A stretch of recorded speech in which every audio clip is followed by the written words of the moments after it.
All right, I've got the snake run out. You can see the board is sitting on top of it there. It's just kind of loosely propped in there and just kind of stays in via friction. So anyway, I've got the snake running over here, up the platform, across the floor, up the stairs, past the drum set.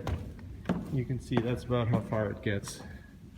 And then you can see with a 25-foot cord XLR cable, I'm able to get to about this point on the platform and be able to mic the cello.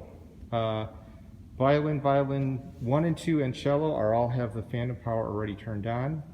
Any small diaphragm condenser, which is what you really should use for violins and cellos, will have the phantom power already turned on, so you don't need to worry about enabling that. But as you can see, with a 25-foot cable, you're pretty much able to get to most of the stage from that snake on that side, on stage left.